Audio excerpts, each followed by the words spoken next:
సమస్త మహిమ ఘనత ప్రభావాలు యేసయ్యకే చెల్లునుగాక. మన ప్రభువును రక్షకుడైన యేసుక్రీస్తు నామములో మీ అందరికీ నా ప్రత్యేకమైన వందనాలు. దేవుడు మన కుటుంబాలను దీవించి ఆశీర్వదించునుగాక. ప్రతిరోజు దేవుని సన్నిధిని అనుభవించడానికి దేవుడిచ్చిన భాగ్యాన్ని బట్టి, కృపను బట్టి దేవాతి దేవునికి కృతజ్ఞతాస్తుతులు చెల్లిస్తున్నాను. దేవునికి మహిమ కలుగునుగాక. యాకోబు దీవించబడ్డానికి గల కారణం ఏంటి? యాకోబు ఆశీర్వాదం పొందుకోవడానికి గల కారణం ఏంటంటే, యాకోబు ఆశీర్వదింపబడిన వ్యక్తిగా నిలబడడానికి గల కారణం. ఈరోజు మనం ధ్యానం చేస్తే యాకోబు కలగూర వంటకం సిద్ధం చేస్తున్నాడు. చిక్కుడుకాయల కూర వండుతున్నాడు. అన్న అడవులకు వెళ్ళాడు వేటకి, తండ్రికి ఆహారం సిద్ధపరచాలని. చాలా కష్టపడ్డాడు, చాలా ప్రయత్నాలు చేశాడు, కానీ ఒక్కదాన్ని కూడా వేటాడి తెచ్చే ప్రయత్నంలో వాడు విఫలత పొందాడు. ఏశావు విఫలత పొంది ఇంటికి వచ్చేసరికి తమ్ముడు చక్కని వంట చేస్తున్నాడు. తమ్ముడి దగ్గరికి వెళ్ళిపోయాడు. అరే, ఆకలి మంటతో ఉన్నానరా, చనిపోయేలా ఉన్నానరా, నాకు కొంచెం ఆహారం పెట్టు, నీ యొక్క ఆ కూరను నాకు ఇచ్చేసేయి అని అన్న తమ్ముడిని అడిగాడండి. తమ్ముడు ఏమన్నాడు తెలుసా?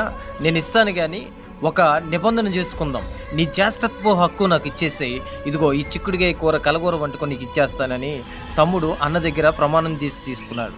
ఈరోజు మనం ధ్యానం చేస్తే ఈ జ్యేష్ఠత్వపు హక్కు పరిశుద్ధాత్మకు తోడుగా ఉంది. ఈ యొక్క కలగూర వంటకం లోక పాపానికి సాదృశ్యంగా ఉంది.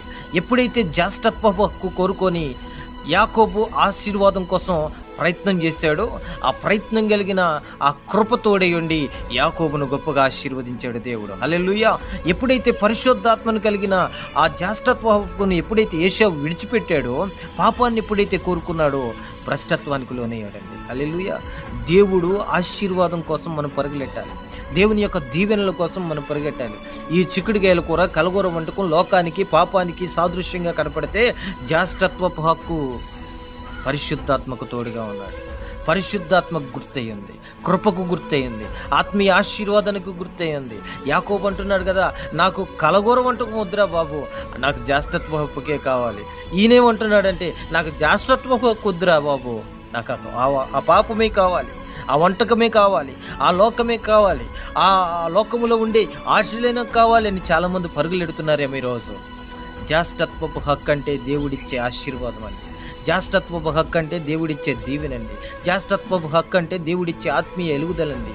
ఇది మనం కోరుకుంటే ఇశ్రాయేలు ప్రజలను ఆశీర్వదించిన దేవుడు యాకోబు ద్వారా అనేకమైన యోధా గోత్రాలను, ఇశ్రాయేలు గోత్రాలను చాలా గొప్పగా ఆశీర్వదించిన దేవుడు నిన్ను, నీ కుటుంబాన్ని పరిశుద్ధతలోనికి నడిపించి ప్రభు వాడుకోగలడు.